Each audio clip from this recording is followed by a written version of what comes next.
isso aqui. Bom dia, meus amados irmãos. Antes de mais nada, eu quero saudar a todos com a graça e paz do Senhor Jesus Cristo e com o fraternal abraço dos conselhos e dos irmãos da Igreja Presbiteriana Semear. A vocês que são nossos irmãos e filhos amados do coração. É um privilégio enorme estar aqui com vocês. E por me sentir um pouco em casa, eu vou pedir a vocês a licença, a desculpa e o perdão para eu tirar o blazer, porque eu estou morrendo de calor. Eu chequei com o Charles antes se eu podia fazer isso.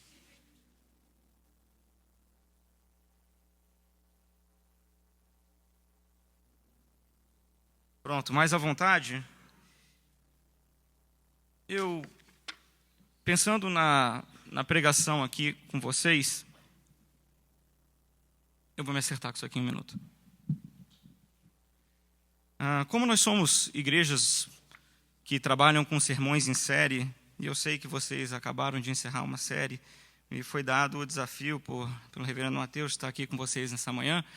Eu achei por bem escolher um trecho das Escrituras onde não seria mais complicado uma contextualização tão grande. Então, meus queridos, vamos abrir a palavra de Deus em Marcos capítulo 5. Nós vamos nos concentrar hoje, Marcos capítulo 5, nos versículos de 21 a 43.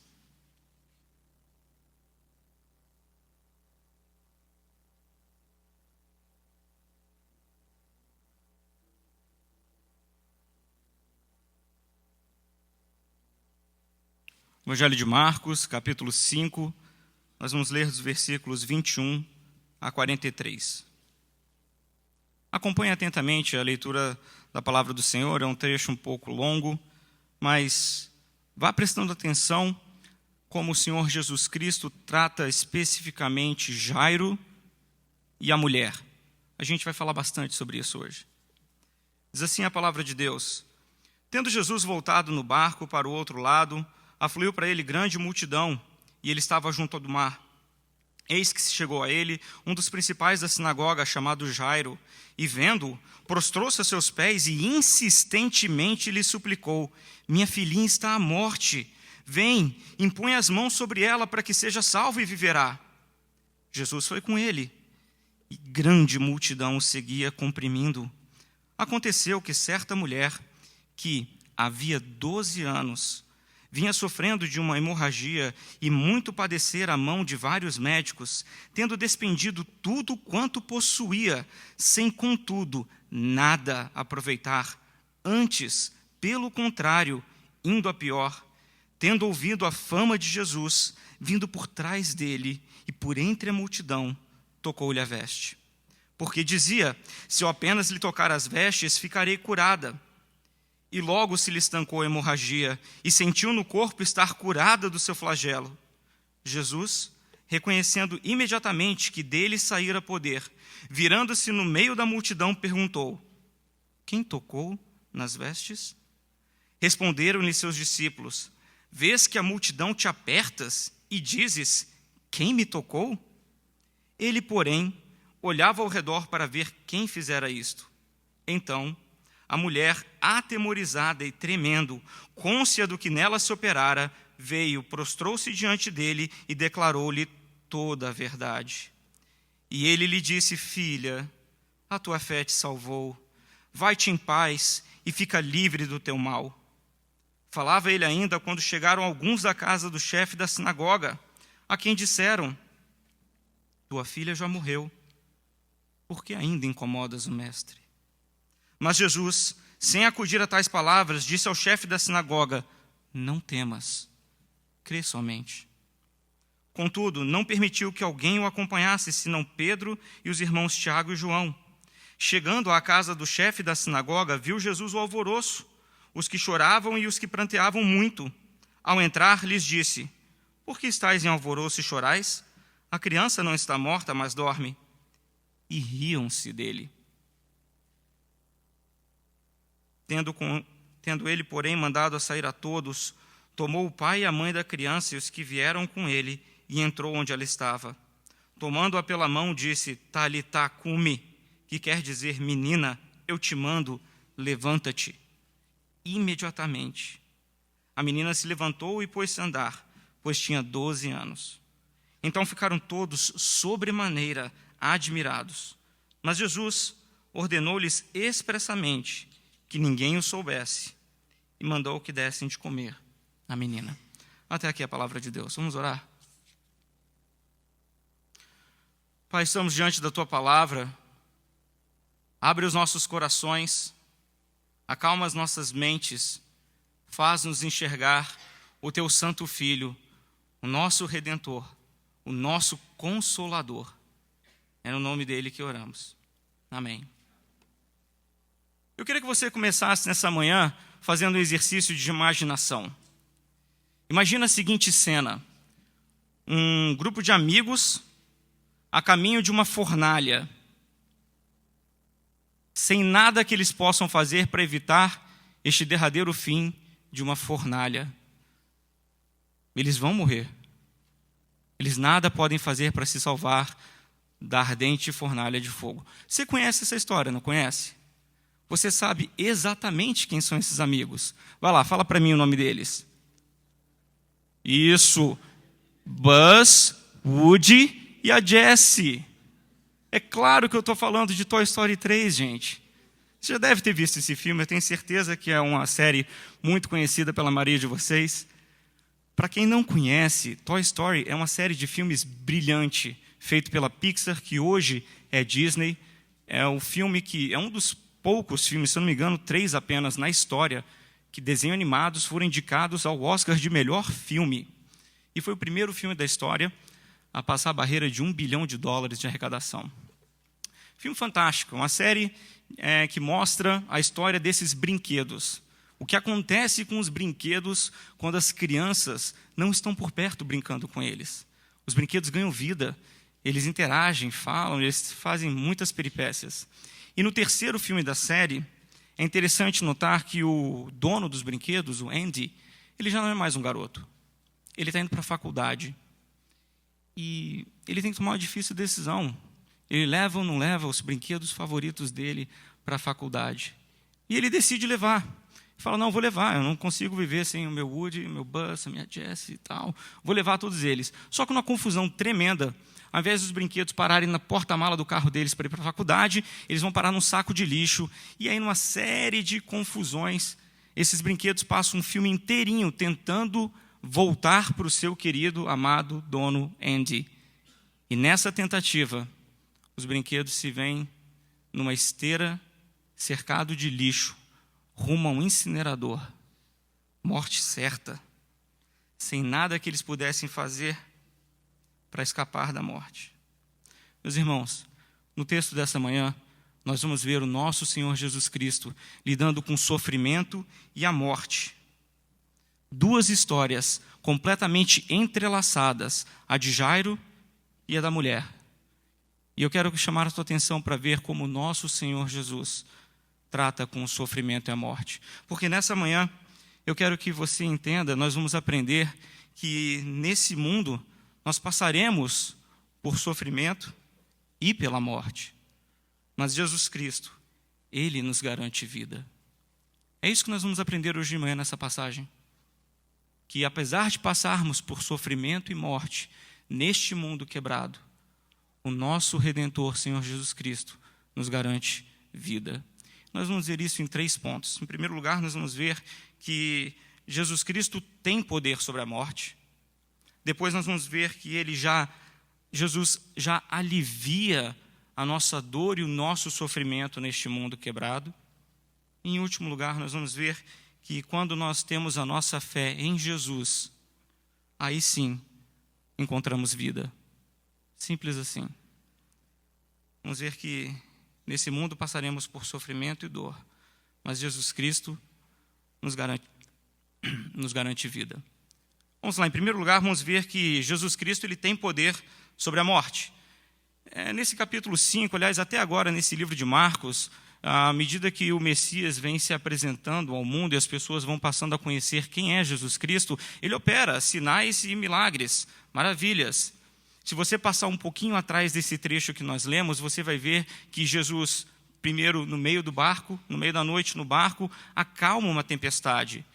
Ele mostra que ele tem poder sobre as coisas naturais desse mundo. E isso assusta muito os seus discípulos. E logo em seguida, em Gesarena, ele expulsa demônios, ele cura este endemoniado. Jesus Cristo tem poder sobre as coisas sobrenaturais também. Aí então, nós vemos nesse texto Cristo demonstrar o seu poder sobre a morte. A gente vai olhar como Jesus Cristo, usando o seu poder sobre a morte, lida com os problemas de Jairo e dessa mulher enferma. Duas histórias que vão se cruzando de pessoas à beira da morte, para nos mostrar como Jesus Cristo atua na providência divina, trazendo vida. Meus queridos, a primeira coisa que eu queria que você notasse nessa manhã é a situação de Jairo. Jairo está desesperado. A sua filha, de apenas 12 anos de idade, está morrendo. E ele vem e chama desesperadamente Jesus: vem, mestre, porque eu tenho certeza que se você impor as mãos sobre ela, ela vai ser curada. Cristo fala: tá bom, Jairo, vamos lá, eu vou contigo. Só que no meio do caminho, a multidão apertando o Senhor Jesus, uma mulher lhe toca as vestes, e o que Cristo faz? Ele para. Já parou para pensar como é que Jairo se sentiu naquele momento em que Cristo parou, olhou para os lados e falou: quem me tocou? De mim saiu o poder, quem me tocou? E Jairo está lá: vai, mestre, como assim quem te tocou? Os discípulos mesmos falam isso. Os discípulos, angustiados com a gravidade da situação da filha de Jairo, falam: peraí, mestre, como assim quem te tocou? Está todo mundo aí te apertando. Imagina o coração de Jairo angustiado e pensando: minha filha vai morrer. Vamos, Jesus, não tem tempo para isso agora não. Na pressa da vida, meus queridos, nós muitas vezes somos cegos por conta dos nossos próprios problemas e nós não percebemos a providência divina. A gente perde a oportunidade de enxergar a beleza da providência do Senhor no caminho, porque nós estamos cegos na pequenez dos nossos próprios problemas. Meu querido, eu quero te desafiar nessa manhã que se você já entregou o seu problema para Jesus, confie nele. Confie na forma e no tempo do Senhor Deus tratar o seu problema. Não é sempre que Ele vai fazer isso da forma que você quer, no tempo em que você quer.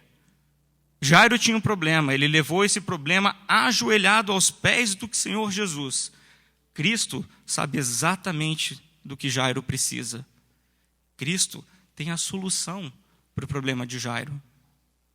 Mas Cristo não tem a agenda de Jairo. Cristo tem a sua agenda, a providência divina, todas as coisas caminhando de acordo com o perfeito conselho da sua vontade. Pense nessa providência divina e imagine o Senhor Jesus em relação à mulher nesse momento.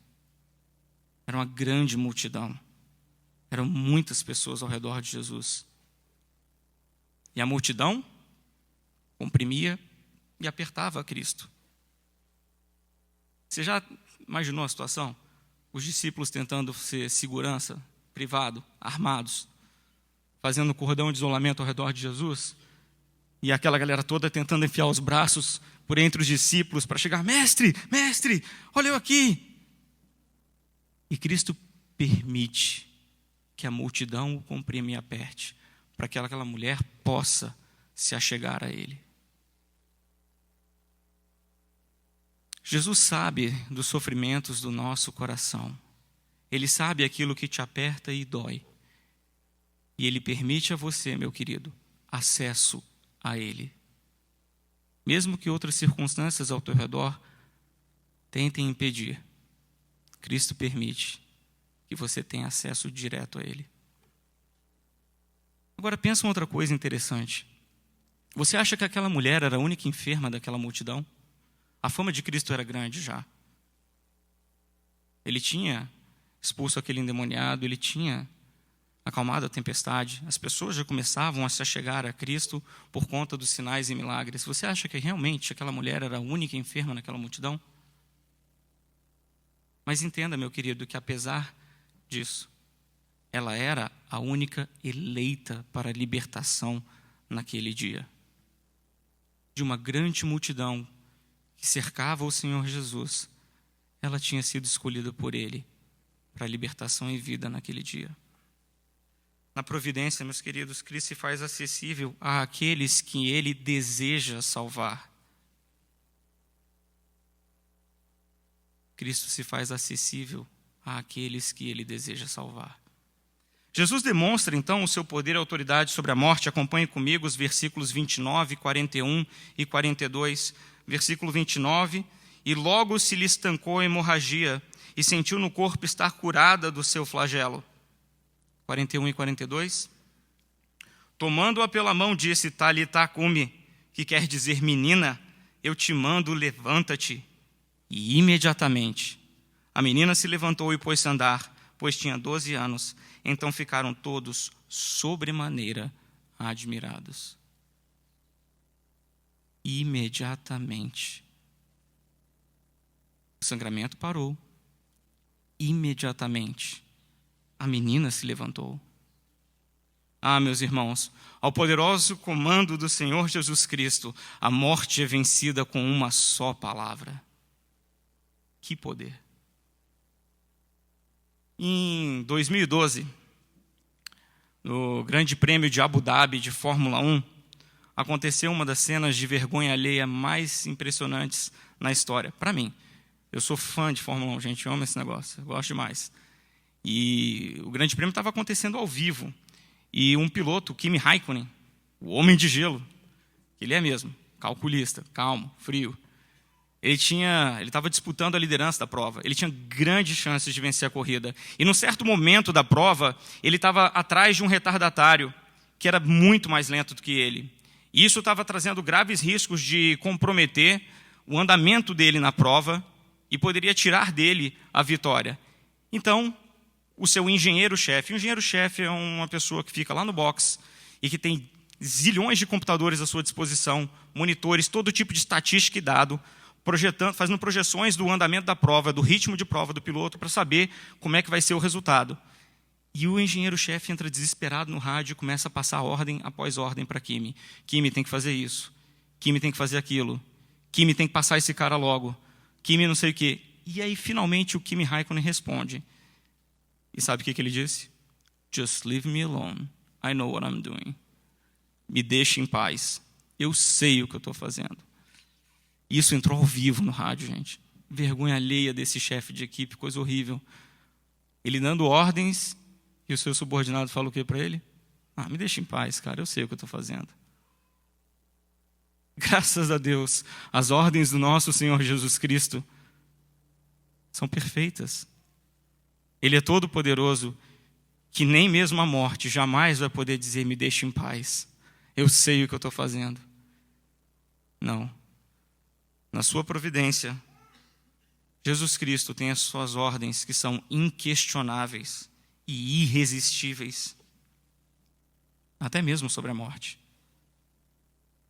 Agora entenda que Jesus usa esse poder, ele usa esse poder em nosso bem. E com isso a gente vai para o nosso segundo ponto dessa manhã.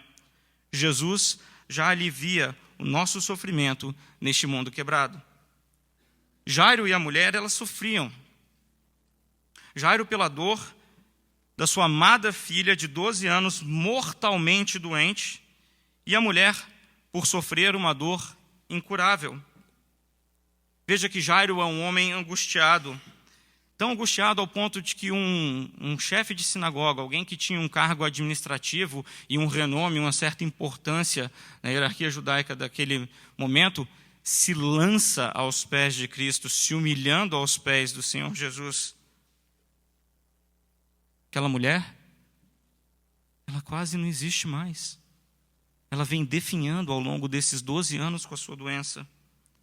Gasta completamente pela dor e pelo sofrimento de algo incurável. Meus irmãos, eu sei que eu não preciso falar isso, mas o sofrimento ele faz parte dessa vida. Eu tenho certeza que você e e eu já experimentamos sofrimento nesse mundo por conta dos nossos próprios erros. Nós muitas vezes fazemos escolhas ruins. Nós ignoramos a santa palavra do nosso Senhor e agimos segundo a vontade dos nossos próprios corações. E colhemos as consequências amargas dessas decisões. Nós também sofremos com os erros dos outros, porque muitas vezes as suas escolhas e decisões causam-nos sofrimento. De vê-los passar por essas situações, ou de sermos atingidos pelas consequências da estultícia de seus corações. Nós também sofremos com injustiças desse mundo, porque as autoridades instituídas por Deus ignoram o Senhor que lhes deu autoridade e agem também segundo a vontade e a malícia dos seus corações cegos, oprimindo o povo. Nós sofremos em ver demonstrações malignas de um povo de mente e coração torto, expondo crianças inocentes à malícia, tentando já desde cedo doutriná-las com toda a sorte de agenda de gênero. Nós sofremos quando nós vemos os nossos queridos em dor por conta deste mundo quebrado. Imagine esses 12 anos dessa mulher e de Jairo. Jairo teve o privilégio de experimentar 12 anos de tremenda alegria com o nascimento da sua filha, vendo-a crescer, educando-a, se alegrando com a vida abundante e pungente na sua filha nesses 12 anos. Já a mulher, ela ia de mal a pior, sofrendo, doendo, se gastando, se acabando nesses últimos 12 anos. Imagina que neste dia, quando finalmente toda aquela angústia, toda aquela dor, todo aquele sofrimento acaba, com um simples toque no manto do Senhor Jesus, aquela mulher é curada. E o que acontece logo em seguida, que o texto nos diz? Chegam homens e dizem o que para Jairo? Tua filha morreu. Não incomoda mais o mestre. A história de Jairo e a história daquela mulher se invertem em um instante, num único dia. A mulher encontrando alívio para sua dor. Jairo encontrando dor insuportável. Mas, meus queridos irmãos, Jesus Cristo veio ao mundo também para aliviar o nosso sofrimento. Ele não veio apenas para derrotar a morte. Ele já promove alívio para o nosso sofrimento em meio a este mundo quebrado. Porque, veja, meus queridos, tanto Jairo como aquela mulher eram importantes para Cristo. Sofrimentos diferentes, histórias diferentes, momentos diferentes. Porém, Cristo veio ao mundo para aliviar os dois. Por isso que ele para no meio do caminho. Aquela mulher é tão importante quanto a criança. Os valores do Senhor Jesus estão certos e centrados na sua santa sabedoria, não como nós. Ele sabe que os dois sofrem e os dois precisam de alívio. Porque ele veio para cumprir a promessa do texto que nós lemos nessa manhã, em Isaías 61. O Espírito do Senhor está sobre mim, porque o Senhor me ungiu para pregar boas novas aos quebrantados, enviou-me a curar quebrantados de coração, a proclamar a libertação aos cativos e a pôr em liberdade os algemados, a apregoar o ano aceitável do Senhor e o dia da vingança do nosso Deus, a consolar todos os que choram e pôr sobre os que em Sião estão de luto uma coroa ao invés de cinzas, óleo de alegria em vez de pranto, vestes de louvor em vez de espírito angustiado, a fim de que se chamem carvalhos de justiça, plantados pelo Senhor para a sua glória. Meus amados, Jesus Cristo é o alívio. Jesus Cristo é o nosso alívio. Ele é o consolo e a libertação do nosso sofrimento. Nele encontramos consolo e libertação para o sofrimento dessa vida. O problema, meus irmãos, é que nós muitas vezes falhamos terrivelmente em reconhecer o alívio providenciado pelo Senhor Jesus. Naquele momento que Jesus parou no caminho, parecia que ele não estava nem um pouco preocupado com a dor de Jairo, com a angústia de Jairo. Mas basta a gente olhar o texto de novo com mais cuidado, que nós vamos ver Jesus Cristo aliviando naquele momento as dores de Jairo e daquela mulher, porém de maneiras diferentes. Volte comigo ao versículo 34 e ao versículo 36.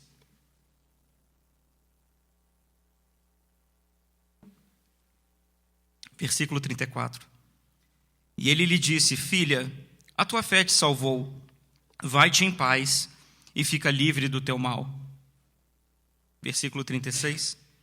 Mas Jesus, sem acudir a tais palavras, disse ao chefe da sinagoga: não temas, crê somente. Ora, meus queridos, formas diferentes de aliviar o sofrimento. Qual delas você prefere? Vai-te em paz e fica livre do teu mal, como Cristo disse para aquela mulher? Ou não temas, crê somente, como Jesus Cristo disse para Jairo? São duas formas diferentes, mas de igual valor para o alívio ao sofrimento dessa vida. O problema é que nós falhamos em reconhecer o alívio dispensado a Jairo.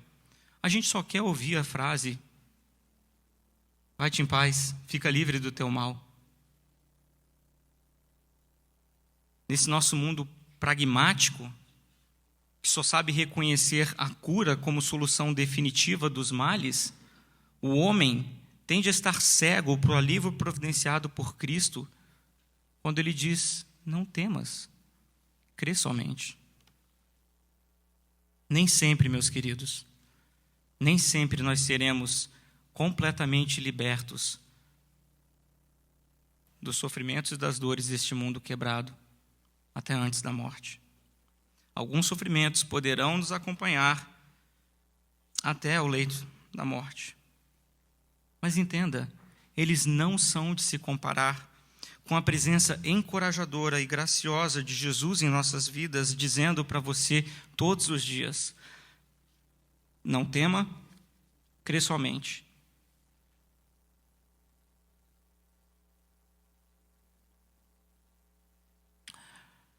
A minha esposa Renata, ela é portadora de uma doença autodegenerativa chamada esclerose múltipla. Não tem cura. É uma doença que vai acompanhá-la por toda a sua vida até o dia que ela morrer. Ela é uma doença onde seu sistema imunológico ataca o seu sistema nervoso e aos poucos vai impossibilitando a Renata de exercer uma vida normal. É uma doença invisível. Só ela sabe exatamente o que ela sente todos os dias. Eu que acordo ao lado dela todas as manhãs, entendo um pouco do que é a dificuldade e o esforço que ela tem que fazer para sair da cama. Mas eu não tenho a menor ideia do tamanho do esforço que ela tem que fazer para sair da cama e viver um dia após o outro.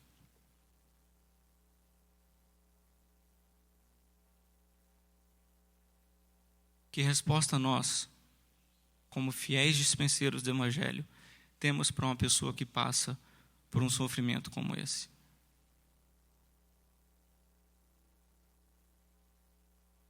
Graças a Deus que nós conhecemos a palavra do Senhor e podemos enxergar em Cristo Jesus alívio para essa dor todos os dias. Quando enfrentamos sofrimentos como esse, onde aos olhos do mundo tudo parece perdido e inevitável, nós podemos contar e confiar com o alívio do Senhor Jesus Cristo em dizer: não temas, crê somente.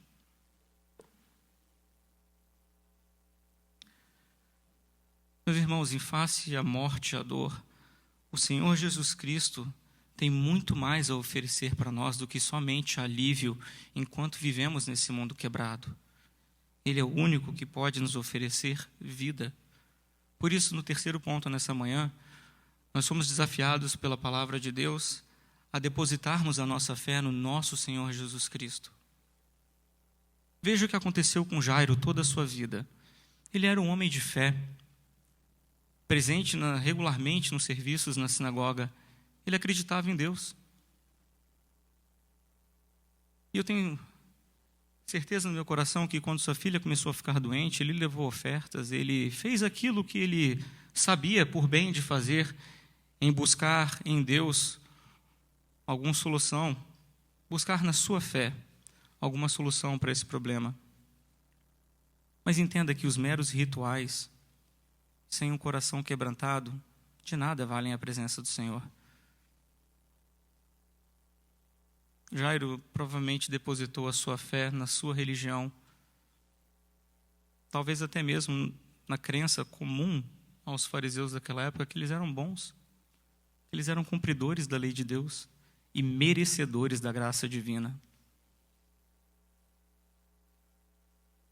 Quantos cristãos, ou pessoas que se dizem cristãs, que você conhece, que não acreditam que morte ou doença deve atingir um cristão?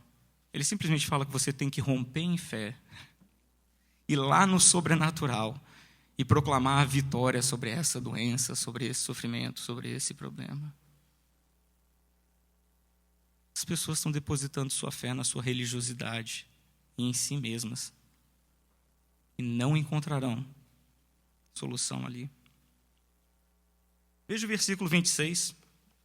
Olhe para a mulher. E muito padecera a mão de vários médicos, tendo despendido tudo quanto possuía, sem contudo nada aproveitar, antes pelo contrário, indo de mal ou indo a pior. Meus irmãos, quantas pessoas vivem acreditando que o dinheiro pode tudo? Se você tem dinheiro, você está bem. Vamos falar em termos de Brasília? Se você tem um emprego público, você está bem. Está garantido para o resto da vida. Está estável. Essas coisas acabam se tornando ídolos nos nossos corações. Nós depositamos a nossa fé nessas certezas de que com um emprego público estável, com um bom plano de saúde, com o esforço e o suor do trabalho, você vai conquistar e garantir segurança nessa vida. Jairo e a mulher mostraram um grande engano dos nossos tempos, a autonomia. Nós queremos acreditar, meus irmãos, que nós estamos no controle das nossas próprias vidas. A mulher achou que usando todos os seus recursos, ela certamente seria curada. Jairo acreditou que por ser um homem religioso, certamente o mal não afligiria sua filha. Só que o texto de hoje nos lembra que enquanto vivermos as nossas vidas depositando fé em qualquer outro que não seja o Senhor Jesus Cristo, nós seremos tragados pela morte. O homem jamais conseguirá se salvar e não há nada, absolutamente nada que nós possamos fazer para nos livrar sozinhos da morte. Meus irmãos, não há salvação fora de Cristo. Apenas desesperança, frustração, sofrimento e morte. Somente quando Jairo e aquela mulher voltaram a sua fé para o Senhor Jesus Cristo, aí então eles puderam experimentar vida sobre a morte. Nós temos que fazer o mesmo, meus queridos.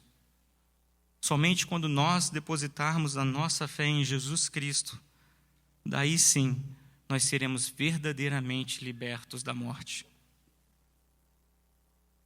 Entenda, meu irmão, essa é a vontade do Pai. Deus nos concede fé e nos atrai para o seu Filho amado, o Senhor Jesus, para que possamos depositar nossa fé nele e assim sermos salvos da morte. Vale a pena lembrar que a nossa confissão de fé fala acerca da fé. A Confissão de Fé de Westminster diz: a fé, que é a obra do Espírito no coração dos eleitos, é de diferentes graus, fraca ou forte. Pode ser de muitos modos assaltada e enfraquecida, mas sempre alcança vitória em Cristo, que é o autor e consumador da fé. Aleluia. Aleluia, que é nele que está a nossa fé. Por isso ela é inabalável. Jesus é a fonte de vida. Ele curou aquela mulher, ele ressuscitou aquela menina. Somente ele é capaz de produzir vida, porque tudo mais neste mundo está contaminado pelo pecado e levará à morte. É por isso que ele afirma em João capítulo 10, versículo 10, o ladrão vem somente para roubar, matar e destruir. Eu vim para que tenham vida e a tenham em abundância. Por causa do pecado, a morte, meus queridos, em nossos corpos é inevitável. Aquela mulher morreu um dia. A filha de Jairo também morreu um dia. Mas, meus irmãos, a morte que nós vamos experimentar, ela é meramente passageira, porque em Cristo Jesus nós podemos ter vida eterna. No final do filme, e eu vou dar spoiler agora, desculpa, tá? Ele tem mais de 5 anos, pela regra universal dos nerds, qualquer filme depois de 5 anos, você pode falar o final que não é spoiler. Eu sou nerd, eu sei. No final daquele filme, os brinquedos estão lá na esteira, e a esteira joga eles em direção à fornalha, e eles estão descendo, e eles tentam de tudo. Eles tentam de tudo para sair, mas puxando um pedaço de lixo e outro pedaço de lixo, eles, ao invés de subir, eles só se enrolam, rolam e descem mais. E quando eles finalmente percebem que não tem mais saída, que eles não podem fazer absolutamente nada para serem libertos, eles vão morrer. Eles dão as mãos e aceitam o destino final. Só que naquele momento, dos céus, vem uma grua com uma garra, desce, recolhe todos eles e os resgata do meio do lixo, tirando-os da morte certa, trazendo a eles novamente vida. Ah, meus irmãos, que bela ilustração e imagem do que o nosso Senhor Jesus fez por você e por mim. Nós perdidos no meio do lixo dos nossos pecados, sem que nada pudéssemos fazer para sermos salvos, recebemos salvação imerecida vinda dos céus, por meio do nosso Senhor, Salvador e amado Jesus Cristo. Jesus, ele é a salvação da morte eterna. Por isso, meu irmão, deposite nele a sua fé.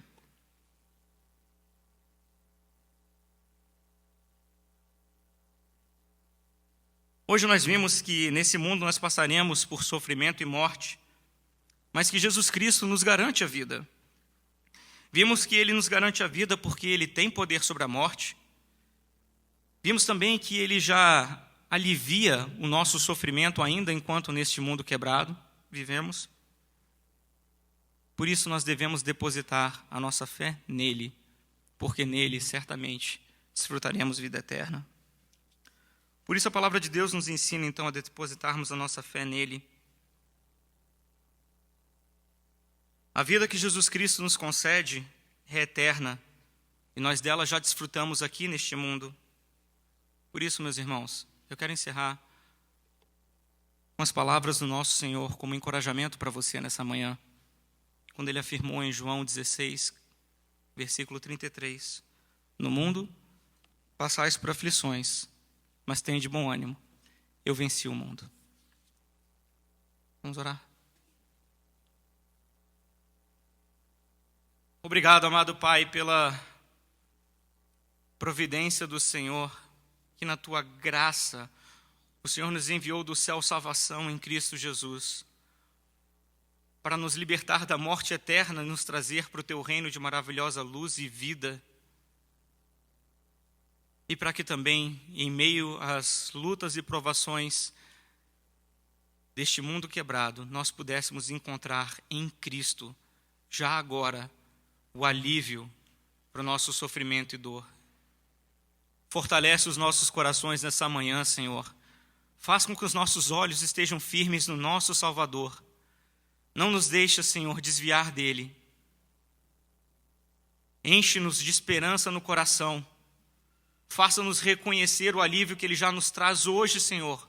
Mesmo quando ele apenas diz, não temas, crê somente.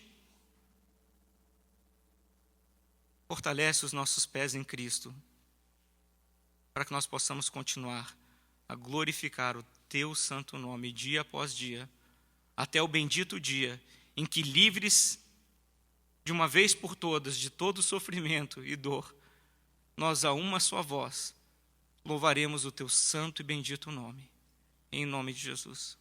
Amém. Vamos ficar de pé em resposta à palavra do Senhor, cantar a música anunciada, Salvador Maravilhoso.